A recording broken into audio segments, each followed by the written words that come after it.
وسلم دائما أبدا على حبيبك خير الخلق كلهم. جناب پیر محمد اسلم رضوی صاحب سے. جی جناب. جی بسم اللہ الرحمن الرحیم. اسلام بنیادی طور پر انسانیت نوازی کا دین ہے. جی. اسلام نے بوڑھے سے لے کر بچے تک سب کے حقوق بیان فرمائے ہیں. معاشرے کا کوئی فرد بھی یہ شکایت نہیں کر سکتا کہ مجھے اسلام نے حقوق نہیں دیے. اور جہاں تک ادب اور احترام کا تعلق ہے، خاص طور پہ بزرگوں کے ادب و احترام کا، تو اس حوالے سے تو قرآن مقدس کی کتنی صراحتیں موجود ہیں. جیسے آپ نے ذکر کیا ہے، قرآن مقدس سے ہم اپنی گفتگو کا آغاز کرتے ہیں. قرآن مقدس میں اللہ کریم نے ارشاد فرمایا وَبِالْوَالِدَيْنِ احسانا، والدین کے ساتھ حسن سلوک سے پیش آؤ. یہاں احسان کا مادہ اشتقاق حسن ہے، تو اس کا مطلب یہ ہے کہ حسن میں تلخی نہیں ہوتی، گرانی نہیں ہوتی. تو اللہ کریم ارشاد فرما رہا ہے کہ تم نے جو بھی معاملہ اپنے والدین سے کرنا ہے اس کے اندر اٹریکشن ہو، جاذبیت ہو، اس کے اندر الفت ہو، محبت ہو، اثار ہو، وفا ہو. جی جی. وَبِالْوَالِدَيْنِ احسانا. پھر آگے اسپیشلی بزرگوں کا ذکر کیا. اِمَّا يَبْلُغَنَّ عِنْدَكَ الْكِبَرَ أَحَدُهُمَا أَوْ كِلَاهُمَا فَلَا تَقُل لَّهُمَا أُفٍّ. جب ان دونوں میں سے کوئی ایک بڑھاپے کو پہنچ جائے یا دونوں بڑھاپے کو پہنچ جائیں تو پھر ان کے سامنے اف تک نہیں کرنی. اب والدین تو جوانی میں بھی والدین ہیں، تو بڑھاپے میں یہ اسپیشلی کیوں کہا جا رہا ہے؟ تو سورہ یاسین کو اگر ساتھ ملائیں تو اللہ کریم ارشاد فرماتا ہے من نعمرہ ننکسہ فی الخلق. جیسے جیسے ہم بندے کو بوڑھا کرتے ہیں تو اس کی صلاحیتوں میں ہم کمی کرنا شروع کر دیتے ہیں. ان کی طبیعت میں اگر چڑچڑا پن آئے تو یہ ہمارے نظام کا حصہ ہے. واپس لوٹاتے ہیں ان کو، واپس عمر میں جی ان کو واپس لوٹاتے ہیں. ہاں جی، ان کو واپس لوٹاتے ہیں. اور تمہارے ذمہ یہ ہے کہ تم نے ان کا چڑچڑا پن نہیں دیکھنا، تم نے ان کے مزاج کا لحاظ رکھنا ہے. یہ آیت بھی بڑی جامع تھی اپنے مفہوم کی ادائیگی میں، لیکن اس سے آگے مزید چلے. وَلَا تَنْهَرْهُمَا، ان کو جھڑکنا نہیں ہے.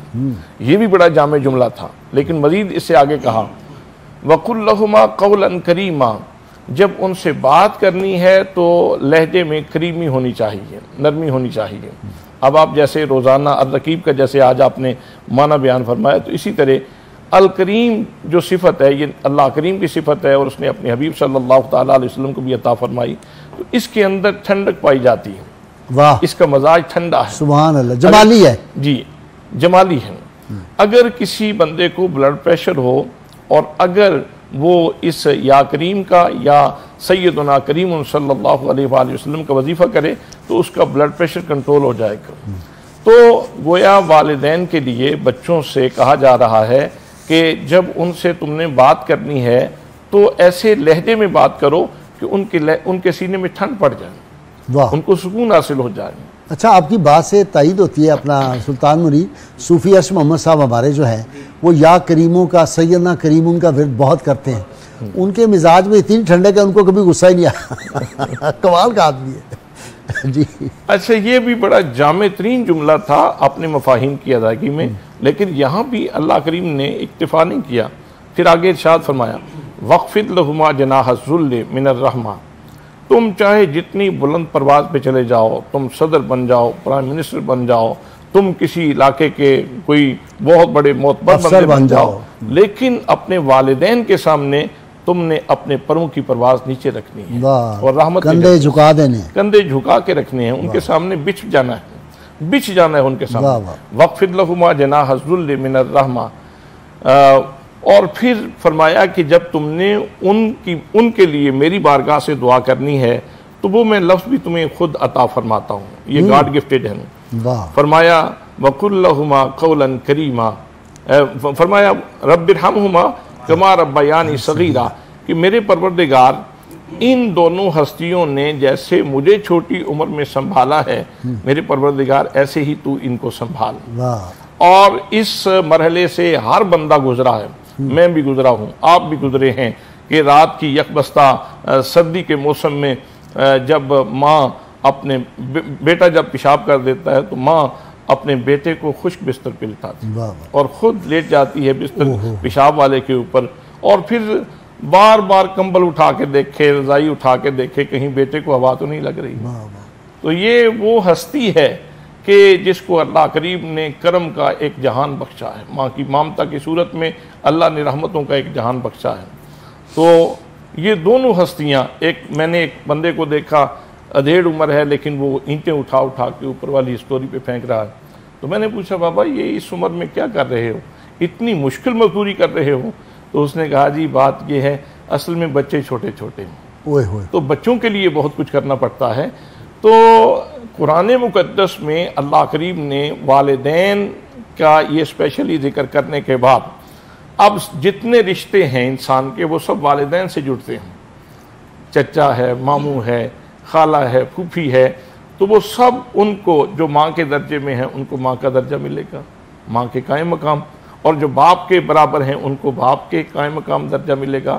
حضرت علی المرتضیٰ رضی اللہ تعالیٰ عنہ کا ارشاد گرامی بھی موجود ہے، آپ نے فرمایا کہ جو تمہارے بڑوں کے برابر ہو اس کو اپنا بڑا سمجھو، جو تمہارے چھوٹوں کے برابر ہو اس کے اوپر چھوٹوں جیسی شفقت کرو۔ یہ بات کہ رسول اللہ صلی اللہ علیہ وسلم جا رہے ہیں اور ایک آدمی جو ہے وہ سفید داڑھی والا آگے جا رہا ہے تو آپ نے اپنے قدم مبارک ذرا روک لیے، آہستہ سپیڈ کر دی۔ تو صحابہ نے کہا یا رسول اللہ یہ جو جا رہا ہے یہ تو یہودی ہے، تو آپ نے فرمایا چاہے یہودی ہے عمر میں تو ہم سے بڑا ہے، یعنی جو دین یہ احترام سکھاتا ہے کہ وہ نہیں بھی ہے غیر مسلم بھی ہے اس کا بھی احترام کرنا ہے جو آپ سے بڑی عمر کا ہے۔ جی نبی کریم صلی اللہ علیہ وآلہ وسلم کی سنت مبارکہ میں بہت سارے ایسے واقعات ہیں، مثلا بدر کا موقع ہے اور سواریاں کم ہیں تو آپ نے 3 بندوں کے لیے ایک سواری کا انتخاب کیا۔ آپ کے ساتھ حضرت ابو لبابہ ہیں، حضرت علی المرتضیٰ ہیں، اور پھر مقام روحا پہ جا کے آپ نے حضرت ابو لبابہ کو والی مدینہ مقرر کر دیا اور حضرت مرثد بن ابی مرثد کو ساتھ لے لیا۔ جب ایک منزل گزر چکی جہاں پہ پہلے سوار نے اترنا تھا تو نبی کریم صلی اللہ تعالیٰ علیہ وسلم سواری سے اترنے لگے۔ تو یہ جو دو سراپا انکسار اور سراپا ادب ہستیاں تھیں انہوں نے دست بست عرض کی کہ حضور مہربانی فرمائیں ہماری باری میں بھی آپ ہی سوار رہیں، ہمارے لیے یہ بڑی خوش بختی ہے کہ آپ کی سواری کی گرد اڑ رہی ہو اور ہمارے چہرے کا غازہ بن رہی ہو، تو ہم اس پہ فخر کریں گے۔ لیکن حضور نبی کریم صلی اللہ علیہ وآلہ وسلم نے ان کے اوپر شفقت کرتے ہوئے ارشاد فرمایا کہ تم نہ تو مجھ سے زیادہ قوی ہو اور نہ ہی میں اجر سے تم سے زیادہ جو ہے وہ مستحق نہیں ہوں، میں اجر کا بھی مستحق ہوں۔ تو ایسا جامع جواب دیا تاکہ اس سے آگے وہ کلام منقطع ہو جائے اور سلسلہ آگے چلے۔ تو صحابہ کرام نے تکریم کا ایک مثال قائم کر دی، احترام کی، اور سرکار نے شفقت کا ایک نمونہ عطا فرما دیا۔ شفقت کیا؟ اسی طرح حضرت عبداللہ ابن عمر رضی اللہ تعالیٰ عنہ آپ ارشاد فرماتے ہیں کہ ایک سفر میں ہم حضور صلی اللہ تعالیٰ علیہ وسلم کے ساتھ تھے تو میرے پاس اونٹ تھا جو میرے والد گرامی حضرت عمر کا اونٹ تھا، سرکش تھا، وہ سرور عالم صلی اللہ تعالیٰ علیہ وسلم کی سواری سے آگے نکل جاتا تھا۔ حضرت عمر کے اوپر یہ بات بہت گراں گزرتی تھی اور آپ مجھے چھڑکتے اور اونٹ کو بھی چھڑکتے واپس کرتے۔ 3-4 دفعہ جب اس طرح ہوا تو نبی کریم صلی اللہ تعالیٰ علیہ وسلم نے یہ بات محسوس فرمائی کہ عمر تکلیف میں ہے اس وجہ سے، اونٹ کی سرکشی کی وجہ سے۔ تو آپ نے فرمایا آپ اس طرح کریں، یہ اونٹ میرے ہاتھ پہ بیچ دیں۔ آپ نے وہ اونٹ خرید لیا اور فرمایا خرید کے فرمایا عبداللہ ابن عمر اب یہ تمہارا ہے، تم جیسے چاہو اس کو آگے پیچھے لے جاؤ۔ تو حضرت عمر کی طرف سے یہ کمال کا ادب تھا اور سرور عالم صلی اللہ تعالیٰ علیہ وسلم سبحان اللہ، مزہ آ گیا جس بات کا۔ جی ایک کالر ایک آ گیا۔ جی السلام علیکم۔ وعلیکم السلام جی، کیا حال چال ہے؟ جی اللہ کا شکر، بیٹا بتائیں۔ اللہ میاں آپ لوگوں کو سب کو زندگی تندرستی سے انتخاب فرمائے اور اسی طرح ہی اللہ تعالیٰ آپ کو کامیابیوں سے ہمکنار کرے۔ اور میرا یہ سوال ہے کہ میرے بھائی میں اور دونوں میاں بیوی میں بہت لڑائی جھگڑا رہتا تھا آپس میں، تو وہ ان کو کہتا تھا کہ بچوں کو پڑھاؤ، وہ کہتی تھی میں نے نہیں پڑھانا، نہ قرآن کی تعلیم دیتی تھی نہ کچھ اور۔ اسی طرح آپس میں لڑتے جھگڑتے 15-16 سال گزرنے کے بعد بھابی نے طلاق لے لی اور بچوں کو بھی ساتھ لے گئی ہے، اور وہ کہتی ہے کہ جی بچوں کا حق دیا جائے، نہیں تو ورنہ میں نہ آپ کے گھر پہ قبضہ کر دوں گی۔ تو کیا اسلام میں میرے بھائی پہ کیا حق ہے کہ وہ اپنے بچوں کے ساتھ کیا کرے؟ جی ٹھیک ہے جی، پوچھ لیتے ہیں جی۔ اچھا دوسرے کالر بھی دے جی۔ السلام علیکم۔ جی وعلیکم السلام۔ سر میرا یہ سوال ہے کہ کچھ بزرگ جب 80 یا 90 سال کی عمر تک پہنچ جاتے ہیں مگر پھر بھی وہ ڈلوانے کی کوشش کرتے ہیں، گھروں میں لڑائیاں پر اختلافوں اور جعلی ثبوت استعمال کرتے ہیں، ایسے بزرگوں کے بارے میں کیا حکم ہے؟ کیا پروڈیوسر صاحب سمجھ نہیں آئی کیا کہا ہے وہ؟ ہاں